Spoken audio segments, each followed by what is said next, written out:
Good morning, everyone. My name is Lindsay Brown from the Beyond Clean team, and I'd like to thank you for joining us for this collaborative webinar between Beyond Clean and Censis Technologies. If you haven't joined us for a Beyond Clean virtual event, I'd like to call your attention to a couple of event features. On your screen, you'll find a list of resources for today's webinar that Censis has put together for you.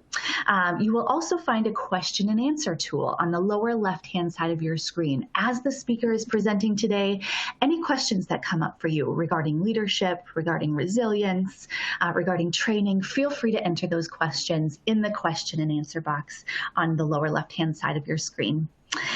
Gratitude and feeling thankful for what we have, despite the hardship that we might be going through, is not a new thought. However, this year, 2020, maybe more than any other year in the last decade, has shown us just how important it is to remain grateful for the big things. Even more importantly, be grateful for the small things. A sense of gratitude is a key behavior in building your resilience, and resilience is the theme for this month's Censis True Grit, True You webinars. It gives you perspective. Resilience gives you perspective. You start to understand that the trauma is not all-consuming or pervasive. It's not going to last forever, permanence, and you're not personally responsible for causing it. That's personalization. If you don't get this perspective, you can so easily be pulled into one of those 3 Ps that will stunt your resilience journey. So start that journey with us today. I am so excited for today's presentation. The most successful leaders optimize performance by establishing trust and motivating employees to contribute their best. In this unparalleled time of disruption, building resilient teams is crucial. And Lieutenant General Keith Huber, who served 38 years on active duty in the U.S. Army as an infantryman and Green Beret, is going to talk with us today about the key skills that effective leaders need to understand and model to maximize the performance of employees, to deliver on organizational goals and strategies, and ultimately to improve bottom line results. So it is with great pleasure that I turn it over to General Huber. Thank you, Ms. Lindsay. And for those who are present, I appreciate the fact that I'm stealing time away from you this morning, something that I'll never be able to return to you. And my task, my goal, my sole objective is to share with you some thoughts that in fact will be worthy of your time and your attention. I applaud the fact that you're present here and the fact that the organizations recognize what I consider to be a pretty obvious fact, and that is leaders from my foxhole are not born, leaders are developed, and leadership matters. And any organization will be a direct reflection of the quality of the character and the approach of the leader. So I don't think I've ever had an original thought. I'm convinced that what I did was I learned something from everyone that I had the privilege to interact with, that I borrowed and stole and copied and modified techniques that I saw. And sometimes it's amusing to me, either in the academic environment or in a series like this where you get a continuing education credit. You check the block for leadership training and leadership development that to me, we're always in a classroom. Life is a classroom. We're always under observation. There's always an exam. And we all know in our hearts what leadership is. We all have our expectations of how a leader should present themselves, should look, should act, should speak, should dress. I part my hair down the center. I wonder what image you had in your mind if you knew that you were going to suffer through a short period this morning, which may seem infinitely ending to you, to share ideas with me. But what were your expectations of what a 3-star Green Beret would be. And now very quickly you've graded me and you've decided if you're going to tune me in or tune me off, or if I'm worthy of your time. So leadership is something that we share and needs to be developed. Let me talk. What I intend to share is what I think I've learned during my entire adult life of building and leading teams, from a 12-man Green Beret operational aid attachment to an organization of tens of thousands of people. On my last 2 years on active duty, I spent in Afghanistan in command of a critter they called the Combined Joint Interagency Task Force. Well, what's that mean? That means I had military from other nations. I had military from the United States Armed Forces. I had participants from every organization within the U.S. government. I had contractors. And so how do you take an organization of that diversity and that size and lead it? I'm going to say a couple things for you to reflect upon, but please don't misunderstand me. I would never be so obnoxious or arrogant to go, here it is, here's the solution, here's what you should do. I would just share with you for your internal reflection of what techniques or procedures or comments or observations you then feel you can adapt to your circumstance. And so let me start right away and irritate the business world and say that I oppose the concept of a best practice.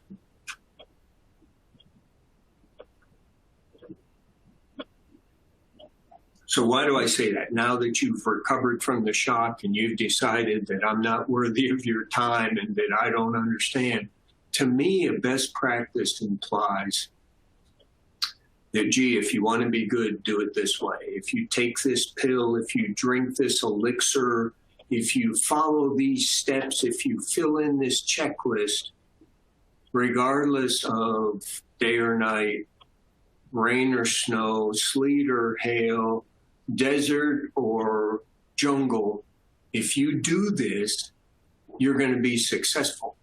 And most often it then gives you the reverse effect of, gee, Huber, the reason you weren't successful is you didn't pay attention to the best practice. I think the concept is intellectually inaccurate. And I'm not trying to be glib with Webster, but what I think is more relevant, and to me, leadership concepts, much like academic concepts writ large, you know, it's great to understand the concept, but then the trick is, how do I apply it? How do I take this idea and fit it into my circumstance and become more effective, more productive? So to me, I believe in a promising practice, because I think a best practice could lead you down the path of, it avoids the context, it avoids the circumstance, it involves the situation that you're in. And so to me, a promising practice is you go in all candor and brevity, you go, okay, here's the problem I was trying to solve. Here's the circumstance I faced. Here's the question I was trying to answer. And you insert into there the reality of the context and the environment. And you go, here's what I thought I wanted to do. Here's what I tried. Here's how that critter worked out. Because we all face different circumstances. And to think at the end of the day, if you're disciplined enough to reflect upon, okay, boy, I survived today. What did I think I was going to do today when I got up? What did I want to accomplish today? What did I accomplish? Was I successful? If so, why? If not, why? and then, gee, I'm going to try and do better tomorrow, but without the assumption that, gee, if I was successful today, I'll be successful tomorrow doing the same thing, because the world has changed. The circumstance has changed. And so we talk about resilience. I mean, if you look at Webster will identify resilience as the ability to recover, to readjust, given adversity or disappointment or bad stuff happening to you, to return back to normal. And I disagree with that. I think the concept of resilience is much more than your ability to recover. I think the benefit of resilience is it identifies the reality, and a leader must do due diligence. And you got to do an assessment of the reality. You know, reality is what it is. It's not what we want it to be. And it always amazes me that people, especially under stress, people faced with unfavorable circumstances, dream up this alternate universe of a reality. And I see it in combat all the time, with bombs going off and bullets flying and smoke and screams and injured and wounded and people trying to kill you. And I see people just go, wow, this can't be happening to me. They just freeze in the moment because they don't want to accept the horror of what they're facing, that they want to magically transport themselves someplace else. Now, I see it with our current pandemic, is so many people want to go, gee, I don't believe it, or it won't happen to me, or this isn't fair, or this isn't possible. And just count, yesterday, 1,100 people died based upon the virus. So does it require that it touches you personally for you to be able to understand the reality that our world changes every day? And for us to be resilient is that we analyze that and we respond to it and we change what we're doing. So I believe in a promising practice. I think the world is a giant classroom. I think we're always being tested, and we can always learn from people that we had the privilege to interact with, and we all walk away from interactions. You'll walk away from this interaction maybe not remembering much of what I said, but you will remember how you feel. You will remember if you feel that this was worthy of your attention or your time. Your expectation is that I'm going to present something to you that you can reflect upon and use. So as I looked at my 6 C's, which I haven't written a book, I'm not going to write a book. The 6 C's are my simplistic way to identify thoughts that I think are worthy of your consideration as you seek to improve your leadership and your team effort. But as I look at the 6 core values of what was identified as true grit, we have a similar, and it's courage. So I'm going to take courage and resiliency and weave that into the other C's that I'm going to present for your consideration. So do you have the courage to take the time to assess what's going on, to really think about what's the question we're trying to answer, what's the problem we're trying to solve, what are the circumstances we're in, and how do we adjust? You know, some people would say Darwin's concept was survival of the fittest. I think that's partially true. I think Darwin's concept was also those who adapt survive. And so this ability to change, which most people are uncomfortable with change. Most people feel change is an unnatural act, and leaders have got to lead that change. So let's go to our first C.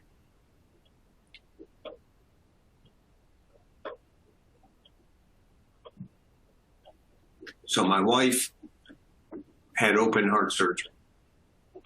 And most people, when I say that, they're very kind and compassionate, and they go, gee, I'm sorry. I say, okay, thank you. But let me give you a different perspective. My dad died 16 years ago. I was deployed. My son was diagnosed with cancer and went through chemotherapy. I was deployed. My mother died 8 years ago. I was in Afghanistan. My son lost one of his 4 sons. I was deployed. So to me, having spent my entire adult life protecting the families of the world, often at the expense of my own, and having borne the responsibility of making decisions and asking people to do things in combat that directly led to their deaths. To me, the opportunity to be home, to have a home, and to actually be home with my family during the normal challenges of the cycle of life is a blessing. It's not a curse.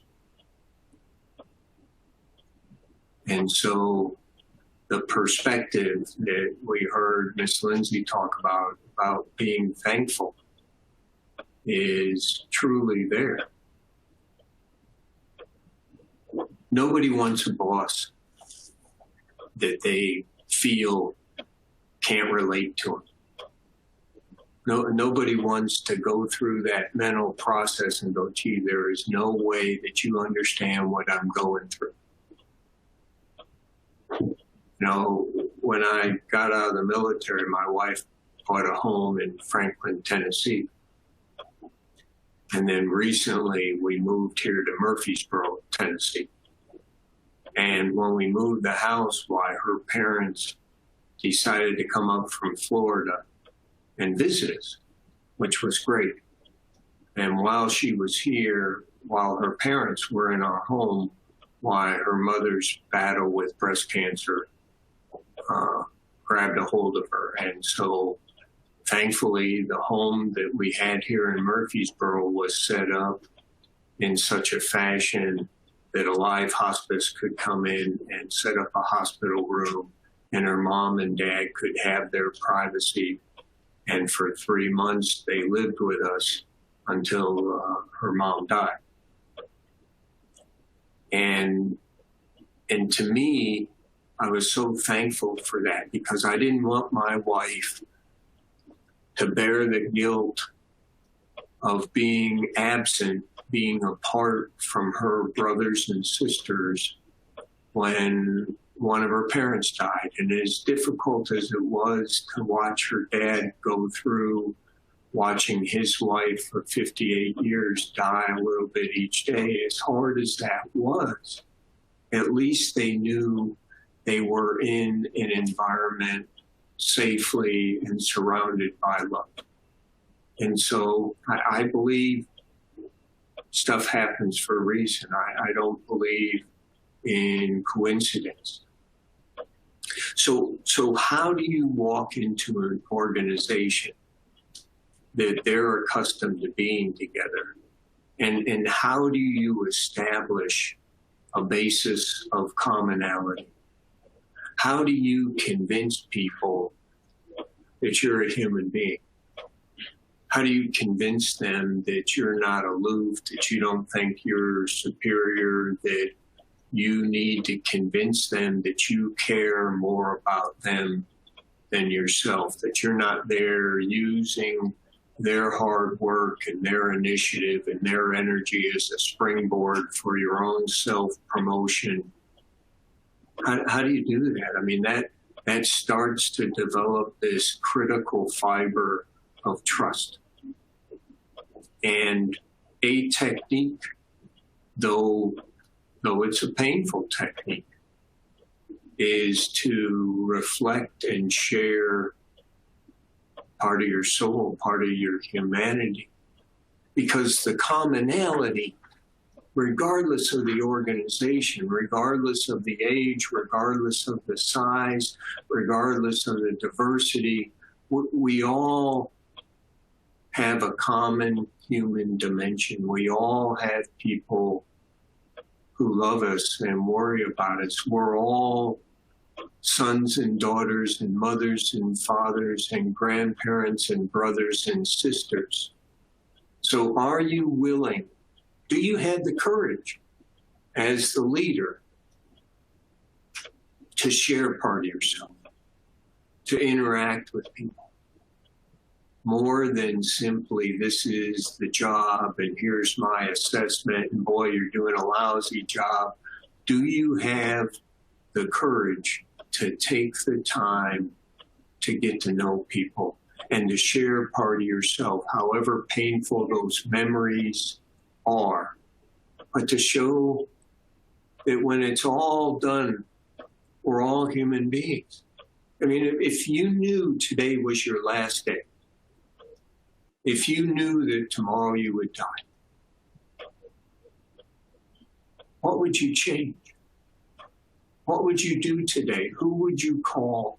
Who would you write? Who would you go visit? Who would you say, forgive me? Who would you forgive? Who would you say, I love you?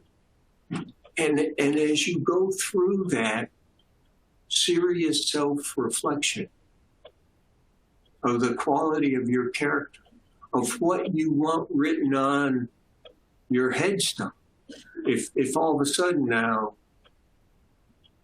you find yourself making major adjustments, then you should take that to heart. You should think about that. Because today could be your last day. And you just don't know it. And in the military, there were lots of times. You know, I had open heart surgery. I was with Charlie Daniels for a charity event with our veterans, and I had a heart attack, and I said, gee, I need to leave. Fortunately, it was during the cocktail hour, so I didn't have to get up in the middle of a speech. And then I told Charlie and Hazel Daniels that, you know, I just got sick. I got cold sweats. I think I'm going to pass out. And so we were in Nashville at the restaurant The Palm. And so Shelley goes, well, we'll drive you to Vanderbilt. I said, no, we need to go back to our house in Franklin because our daughter at the time was 11 and she had a new babysitter. And I didn't want the babysitter to go through the trauma of, gee, I'm never going to babysit this kid again because something awful. So Shelley, we drove back to Franklin, and I'm hoping that I'm going to feel better. She takes the babysitter home. I get sick 2 more times. She comes back. I said, I think I'm having a heart attack. So we take our daughter across the street to a neighbor. By now it's 11:30 at night. We're driving to Vanderbilt and Nashville. And I call the wonderful director of the VA hospital in Middle Tennessee, Navy nurse, Navy 06, retired Jenny Vadril-Barron. And she immediately picks up, and I said, I'm having a heart attack. I'm going to Nashville. I'm not going to the VA hospital. I'm going to Vanderbilt. Could you transfer my records?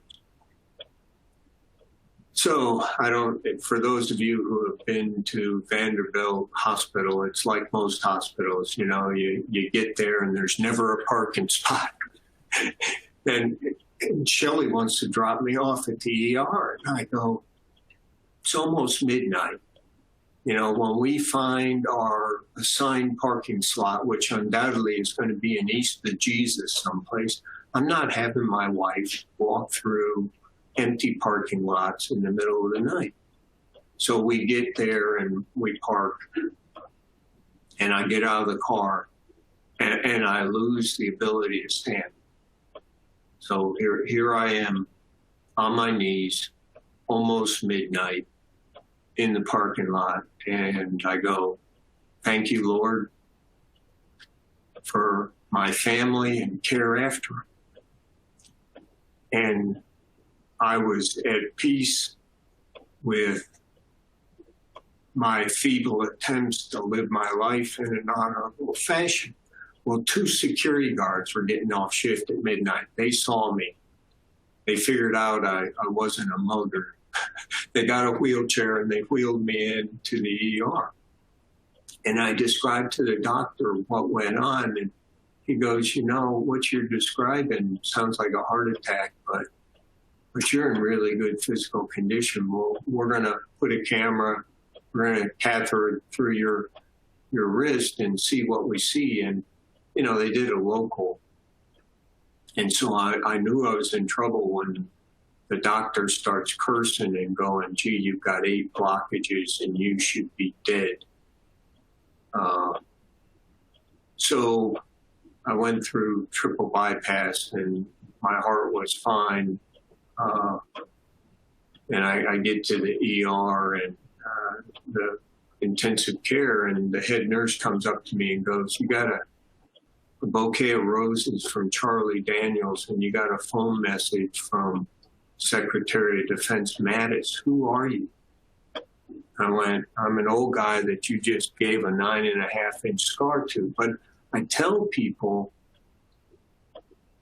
that of my other near-death experiences, I like this one the most. And they look at me like you're looking at me right now, like this guy is nuts. But I say that because I'm willing to talk about it. And the others I either can't or I won't. And not only can I talk about it, but I can talk about it to help other people, because I went through a stress test every year. And they always went, by golly, whether it was a treadmill or a chemically induced stress test, they went, "You got the heart of a 20-year-old. Well, what that stress test does is it tests the strength of the chambers of the heart. And I'm not a doctor, but it seems to me that most heart events are based upon circulation flow. And so only a calcium CT scan will tell you if you got blockages. And so all of a sudden, you know, the Secretary of Defense is telling the United States Armed Forces, I mean, I'm getting people going, "Gee, if Huber had a heart attack, I'm a walking dead man." But we were able to educate ourselves that perhaps some of the assessment tools that were being used really didn't give us the prediction that we're looking for. And there's another test that's out there. I like this near-death experience because I can talk to my wife about it, and she has a basis to relate. I mean, this ability to communicate, this ability to share life events and hardships and sacrifices is a powerful tool to reintegrate and to build trust. And so commonality has got to be the foundation.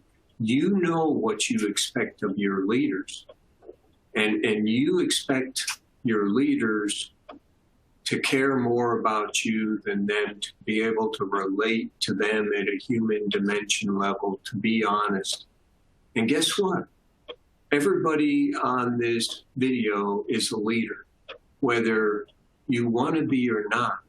Somebody looks to you every day, especially in times of stress, to figure out what the right thing to do is. Leadership is not a elected, selected, appointed, anointed possession. Leadership is a human dimension. I get people that go, "Gee, you're a general. What do you know about leadership?" You got tens of thousands of men and women that are just waiting on you to order them to do something. You don't need to lead them, you just order them.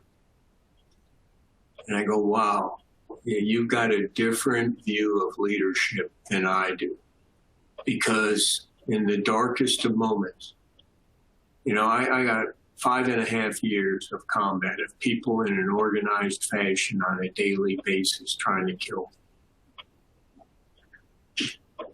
People allow you the privilege to be their leader. They willingly follow you, at times to their death, not based upon your gender, your religion, your physical size, your strength, or even in the military hierarchy, your duty position or your rank. They willingly follow you based upon a sense of mutual respect and trust that you've got to earn every bloody day. That is the essence of leadership. And we talk about moral courage. The first time that as a leader, you connect the dots, that you look the sons and daughters of America in the eye and you go, I need you to do this, and here's the risk. And sometimes you can go with them and sometimes you can't. And they look at you and they humble you and they go, got it, sir. And you know that some of them won't survive doing what you've asked them to do in defense of our nation. And you take them home and bury them and present on a bended knee a folded flag from their casket to their parents, to their wives, to their children, to their brothers and sisters, and say, on behalf of a grateful nation, once you realize that they have died for you because you asked them, you wonder if you'll have the moral courage to do that again. Commonality, absolutely essential to convince people to develop a foundation of, hey, we're all human beings here trying to do the right thing. The role of the leader is to take a diverse group of human beings with different education, different cultures, different ages, different ways to receive information, and set the conditions so that everyone can make a contribution to a successful team effort. Your task as the leader is to view success only in the context of a team effort, not individual shooting stars. You know, there's a book, Wisdom of Crowds, and the concept is you're at that county fair, and there's that huge jar of jelly beans or gumballs, and they go, guess the correct number of gumballs in this jar, and you win a trip to a webinar with Hubert. And so out of 100 people, magically, mystically, there'll be 2 people that'll guess the exact number of gumballs in that jar. But then if you take the other 98 answers and you average them, you'll come closer to the exact number of gumballs in that jar than anybody other than the 2 who got it right. So what's that tell you? That tells you that you should not be intimidated, that you should not be discouraged. You should embrace the diversity of your team, whether it's 4 people, 400 people, 40,000 people. You should embrace the diversity and set the conditions so that everybody can make a contribution. Nobody comes to work going, gee, let me convince everybody that I'm a selfish idiot. No, everybody wants to be value added.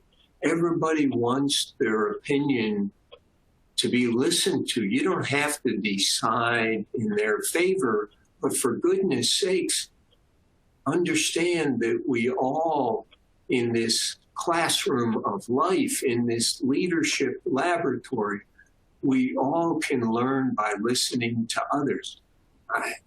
It's so important to view life as a team effort. So commonality, share with yourself, know your people, understand them so you can look them in the eye and tell if they're under stress, because part of our task as a leader is to recognize stress and alleviate stress.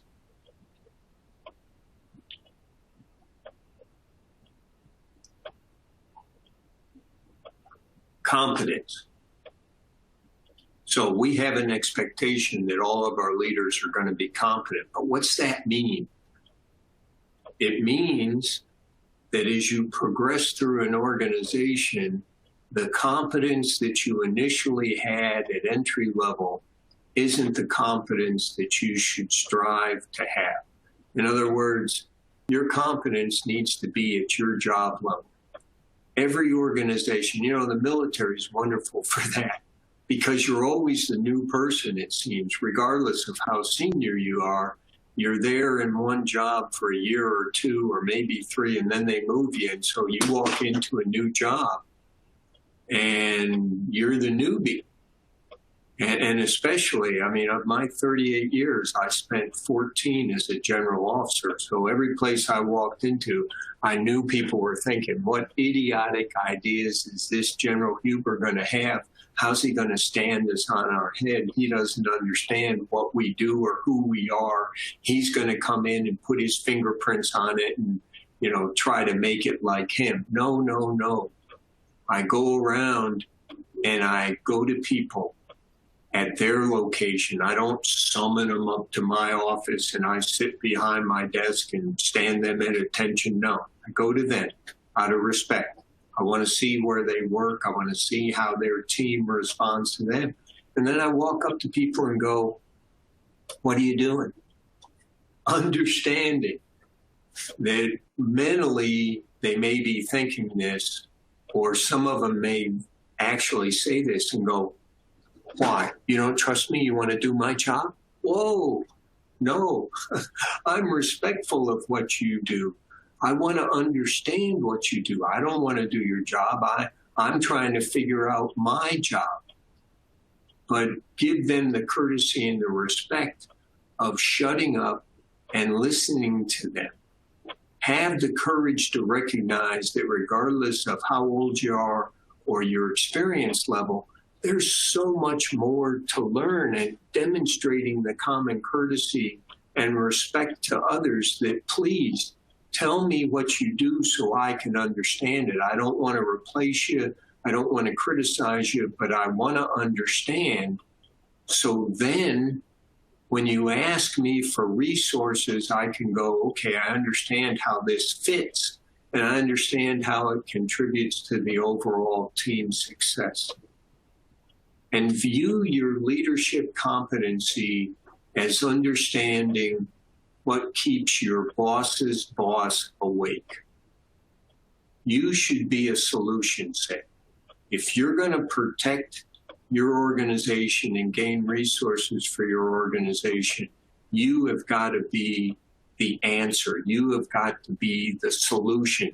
You can't talk to your boss or your boss's boss, and the only time you talk to them, you're complaining, going, oh my goodness, if I had more people, if I had more time, if I had a bigger budget. Have the courage to accept the reality, the resilience to go, gee, I don't have everything I wish I had, but let me assess what I have. Let me readjust and realign given the changed circumstances. Let me not waste my time and energy of going, gee, this isn't fair. I'm not given a fair chance. I can't do what I want. I wish I had more. Deal with it. I have never gone into an organization, and once again, I'm not using myself as a role model for anything except how to grow hair, okay? But every organization I've gone into, I've never started off going, hey, I need more of this. Even in combat, I did an assessment of what I have. I said, what are we doing? Why are we doing it? How are we doing it? How do we know if we're successful?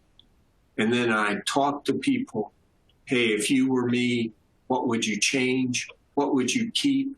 How do you think we're doing? How can we be more successful? Learn by listening to their perspective, and then have the courage as the leader to make changes and to have the courage to go, here's why we're making this changes, so that they don't think erroneously you're just flexing your muscles. I'm the boss, I can change, do what I want. But you're making changes that are focused on improving the team effort, on improving the success. People expect you to care more about the organization than yourself. People will accept changes that you explain, that you take the time to explain it, that you take the time to think aloud so that they can understand. That takes time, that takes effort. Don't get into the mode of, hey, I'm the boss, I can do whatever the hell I want to do. And if you don't like it, why, there's other jobs out there. That really boosts morale. They're going to be willing to follow you. They're going to go, hey, I'm going to come here and survive Huber and not do anything more.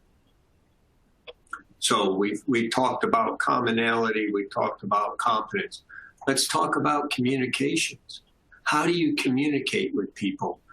If you say, gee, I'm going to counsel you. I mean, that word in and of itself has a negative connotation, and it shouldn't. It takes time to get to know the people that you serve them. They don't serve you. That for you to lead and build an effective team, you've got to understand the strengths and weaknesses of the members of the team and then facilitate improvement. You know, people can be willing and able. Those are two different concepts. And if people are willing to change, willing to listen, willing to learn, willing to sacrifice, that's what you want. If they're able, that's great. But if they aren't able, if they aren't trained, while you can train them to be capable, to be skilled, to be able, but you're going to have a harder time training them to be willing. And so how do you communicate with people what is primarily behavior modification without the Skinner box and the electrical grid? And when I say something you don't like, you zap me. No. I mean, how do you communicate with people? And at the human dimension level, it's got to be face to face. In the current environment that we face, if you can't do that safely, why then the next best thing is this virtual interaction. But you've got to show people that you're willing to be uncomfortable and be face to face with them. And I think there's a couple really good techniques with communication. And they're simple, and you can use them in the virtual format. But you walk into the organization and you got a blank piece of paper. And you start out by doing what I refer to as the terms of reference. And you go, what do you think I do? Will you please share with me what you think I do and what you think you do? And I'll do the same. You know, I will describe to you what I think my role and responsibilities are, and I'll describe to you what I think yours are.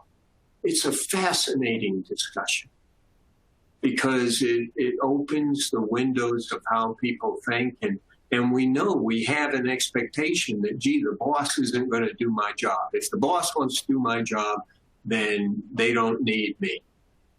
And these friction points, which are logical, when there isn't a clear delineation or definition of who does what and the overlap. I mean, how many times, as you reflect, how many times have you been in an organization where you were really unclear what you did, or you knew what you did, but you were convinced that your boss didn't do anything. Or your boss was convinced you didn't do anything. I mean, you can resolve that in a private discussion of terms of reference and responsibility. I mean, it's just like when you do performance-based evaluations.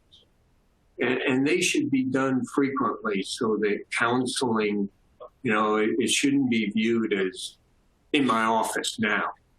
People are going, oh my God, you should talk to people. And once again, I start with a blank piece of paper and go, here's 2 things that you do that are really great. And here's how they positively impact the success of our overall team effort. And gee, you're doing better than anybody I know. Please don't stop it. And then here's one thing that I'd offer for your consideration for modification. And here's the impact on the success of the team.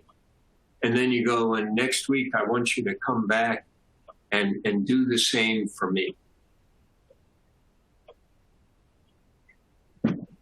And you can imagine, particularly in a military organization, I mean, me telling my 1 and 2 stars, hey, I want you to critique what I do well and what I need to improve.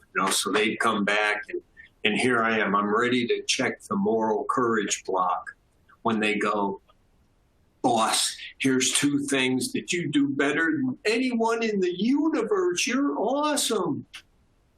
And you asked me to critique you on one thing I think you can improve in, and I haven't been able to sleep because I just can't think of anything. And you go, okay, moral courage, non-existent. And then you've got an answer for them. You go, well, I think I need to improve on this.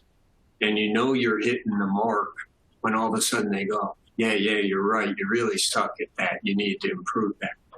But this ability to open a channel of communication, to compare and contrast performances and roles and responsibility, always focused on the team success and the team performance.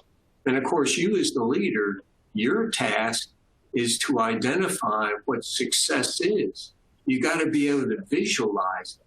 When I commanded U.S. forces in Kosovo, I not only had U.S. forces, I had Polish, I had Greek, I had Ukraine, I had Russian, I had members of government and contractors. And my task was to define success. What does success look like? How do you paint it?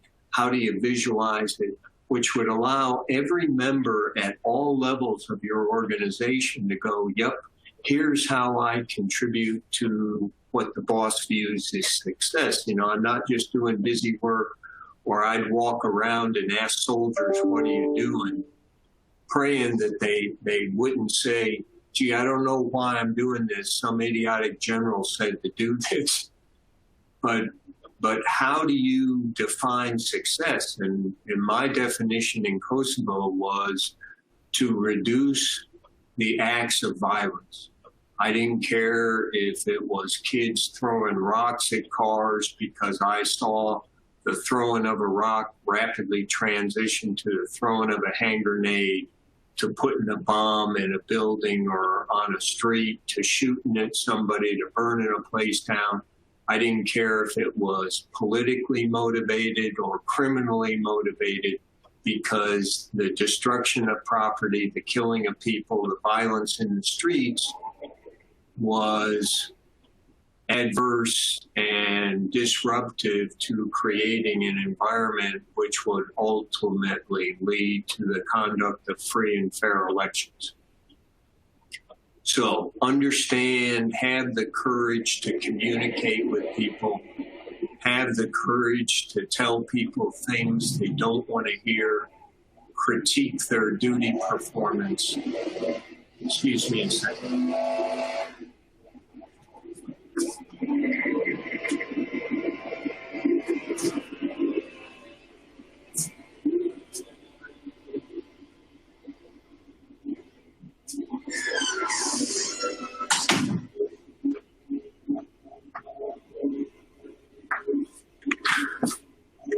forgive me, they are determining that in spite of asking them not to do leaf removal outside my office during this, so forgive me for being disruptive.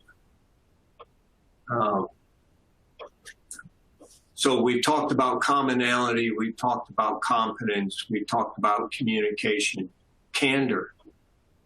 You know, can you be candid with people? You've got to. If we go back to your grade book, all of us as human beings, what do we expect from our leaders? We don't expect our leaders to be perfect. We know that's not possible. We expect them to be humble. We expect them to be honest. We expect them to be candid with us.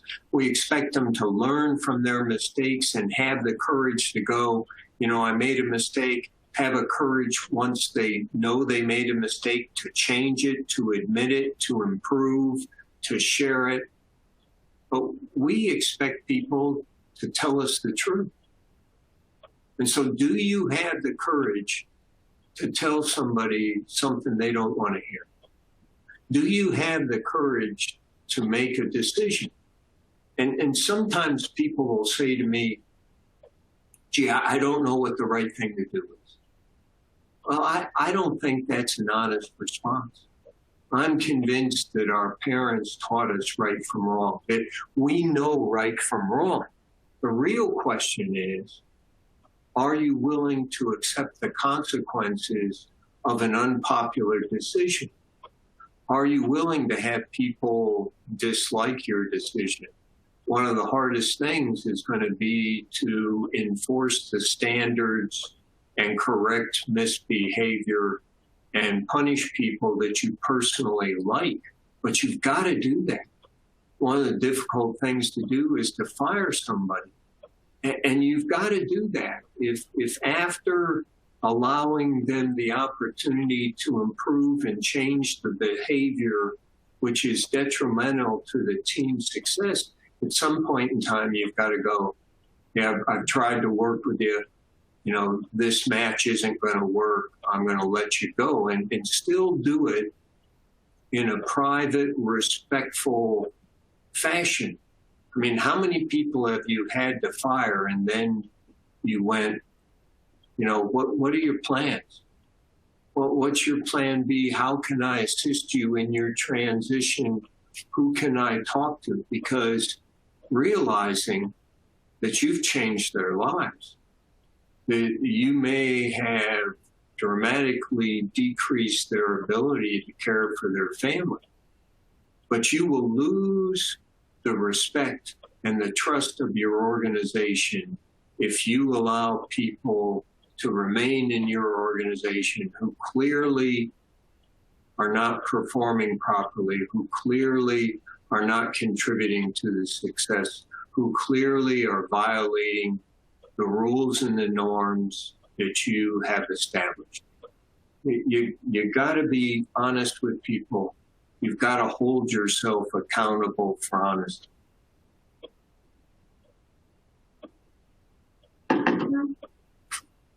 Courage is my fifth C, and I've tried to weave courage in with all of this.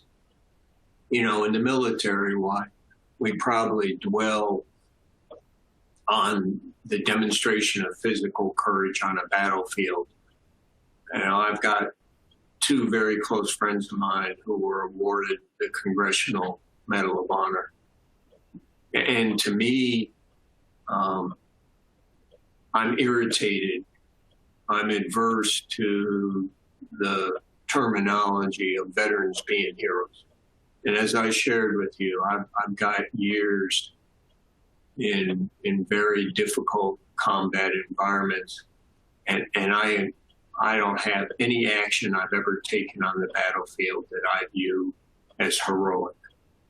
I don't know any soldier that would go, I'm a hero. We view our families as our heroes. Our families whose unconditional love and support allow us to serve in uniform. Our families who have to act as both mother and father. Our children. I mean, if you've ever had to do I've looked a young son of mine in the eyes and gone, I don't know when I'm coming home or if I'm coming home. Take care of your mother. I looked at my young daughter and said, I'm going to be in Afghanistan for 2 years, sweetie. I'm going to miss your confirmation. I'm going to miss your birthdays. I'm going to miss Christmas. Please do what your mama asks. The courage of our families to carry on, never knowing in reality if we're coming home and if we are injured or killed in combat. And when we come home, we've changed. So do you have the courage as a leader to make hard decisions, to learn by listening, to make change, to not be paralyzed with the uncertainty of the environment? Now, I'm convinced that courage is not the absence of fear, it is the conquest of fear. We all face uncertain, ambiguous, complex environments. And what you do, your role in maintaining the standard of properly cleaned medical instruments that are used to save lives and adjust injuries. If you don't pay attention to detail, if you aren't candid and courageous to go, gee, this is wrong, we're not holding the standard, people will suffer because of that. Your responsibility to the medical community is profound. And that's one of the reasons that I'm so honored to make a contribution to you and your program, because of what your contribution is to the health of our veterans, to the health of people in need. I mean, that's with the uncertainty we face right now. You should be thankful for the gift of every day. You should challenge yourself. You should commit yourself every day to try and be a better human being and seek out opportunities to serve others and to provide support to those in need. You should get a great deal of satisfaction over successful team efforts based upon how they impact the safety and health of our communities, of our nation. And the last C is commitment. You know, how do you show people you're committed? You're there. You're there physically, if you can be. You're there virtually. You don't even have to necessarily do anything, but when things go wrong, the leader is present. When things go wrong, the leader goes, I'm responsible, I'm accountable for everything my organization does. I will send the praise and the credit and the congratulations to my team, but the errors we will learn from, and I will assess and I will assume accountability. Leaders are accountable, they're responsible. They do due diligence. You know, my 2 years in Afghanistan, President Karzai at times would accuse me of violating the laws of Afghanistan and threaten to jail me or throw me out of country. And a couple of times I had to remind him that I didn't work for him. But I got to the point where I carried around the Constitution of Afghanistan. And when I was getting threatened or chastised or corrected, I'd go, Your Excellency, would you please help me understand what article in your Constitution I'm violating? And I'd pull out this book. And so leaders who are committed do their due diligence. And in your profession, you probably got all sorts of people and organizations sending regulations and stipulations and limitations to you. A committed leader will do their homework. They will understand the rules rules and regulations and stipulations and treaties and agreements, which constantly seem to be changing, but do not allow yourself to have somebody go, you're doing this wrong, and it impacts the safety of others, without going, I want to do the right thing. So would you please share with me the document, the memo, the regulation, the rule that I missed? And then be committed and courageous enough to change and to lead change, because you're focused on the betterment of the team. So my 6 C's that we've gone over, that I think have applicability to any circumstance in any team. We talked about commonality, we talked about confidence, we talked about communication, we talked about candor, we talked about courage, and we talked about commitment. And I will now await with great anticipation your interrogation. Thank you for your attention. Wonderful. General Huber, thank you so much for leading us today and for sharing your insights as we all look at ways in which we can lead and improve upon our leadership skills. Those 6 C's, commonality, competence, communication, candor, courage, and commitment, all are directly tied to our ability to be resilient. And so for that, I thank you for sharing. I would like to open it up for questions. I know we are at time, but there are a couple of questions that did come through that I certainly want to get to. If you're able to stick around for the question and answer session, wonderful. In about an hour, you will receive an email with a link to the CE survey and certificate. You can also click on the icon on the bottom of your screen right now. But General Huber, one of the questions that did come through, first and foremost, many people wrote in saying, thank you so much for your service. Another comment said, one of the most profound takeaways for me as a leader is that I serve those who follow me. Those who follow don't serve me. So thank you for that. When you were talking about courage, and more specifically about exposing yourself as a human, having the courage to share your true self with others, it sounds like that really struck a chord for a lot of our audience members. In your opinion, do you feel that it's best for leaders? Do you feel that the best leader is one who is vulnerable, or ones who have the mentality of, strap on your bootstraps a little bit tighter and keep going for the sake of those that they're leading? I believe in the concept of situational leadership. And I don't mean by that you change the core of your character.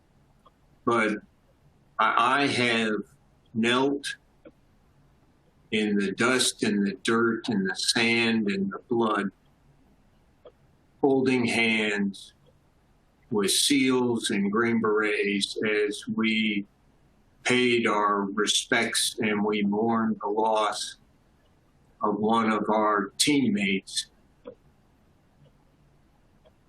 And I've never had anybody accuse us of being vulnerable because we shed a tear. So I'm not a guy who feels that men don't cry.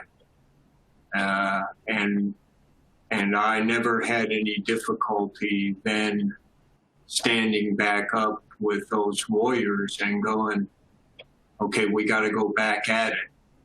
And the challenge that you face when you bear the guilt and the responsibility of someone killed in action, and then you got to go do it again. So I think and there's times when your commitment, so you as the leader, you're there when things turn really ugly and people look to you and go, oh my God, what do we do now? I mean, there's a time for you to be stoic, to present that calm appearance. And I don't see those as controversies. So I've never had anybody accuse me of being fearful of demonstrating my emotions, and I didn't see that impact my ability to lead in extremely adverse circumstances. So I think you show your humanity, but that doesn't mean that when things get ugly and get bad, you're going, oh my God, what do I do? The sky is falling. And if you just reflect upon people that you're willing to follow, that you allow the privilege to lead you, what do you expect out of them? And I think that normally, if you're honest with yourself, you go, hey, I expect people to shed a tear and then wipe the tear away and then go, okay, we got to get back to work. Thank you for that. This next question says, what qualities are lacking most among today's leaders, and what qualities are the most effective? From my foxhole, I think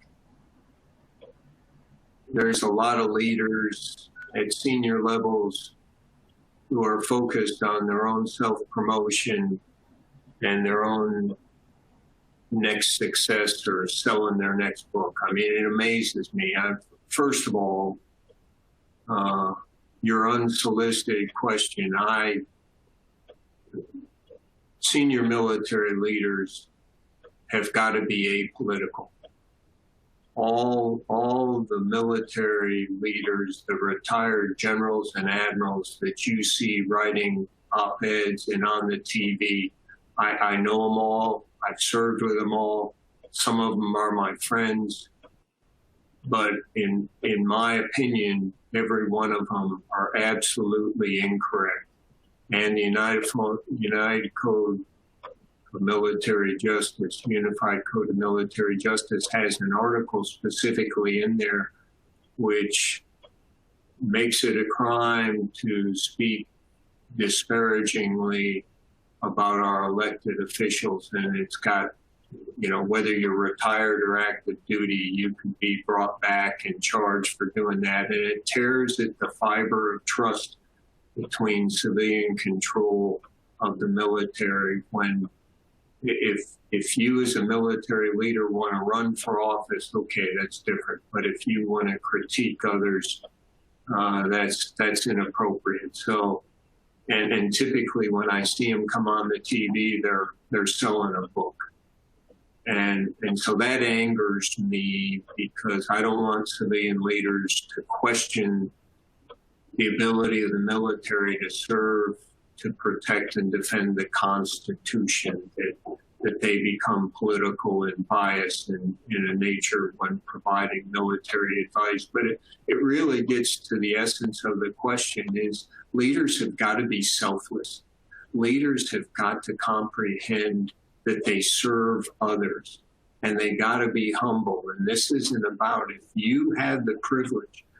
I mean, you can imagine in my 38 years, I literally had the privilege to serve hundreds of thousands of men and women. And they humble me. They reach back to me, people that I haven't seen in 10, 20, 30, 40 years. And they go, we served together. I saw you in a blog. I saw you in a YouTube. I just wanted to say thank you. I did this because you gave me the opportunity. I mean, they have no reason to do that, and it's such a humbling mechanism. So for leaders who are about to say something or do something, you should really step back and go, okay, am I doing this for my own self-gratification, or am I doing this to improve the performance of my team, and therefore my team will gain greater rewards and be able to care for their family? And I see a lot of leaders that, because of their age and their seniority, they don't do their homework. And they think that because I was a successful leader in the military or at Nissan or Bridgestone or NBC, why I don't need to learn and adjust and change the way I do things to make a contribution in my new role.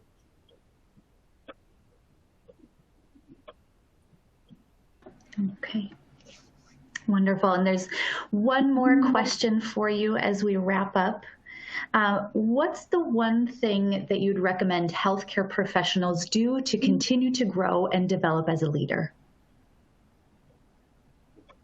Boy, I tell you, the amount of respect and appreciation that I have for healthcare professionals, not only in their ever-present role as first responders and caregivers, and you want to talk about the strength of character of humanity.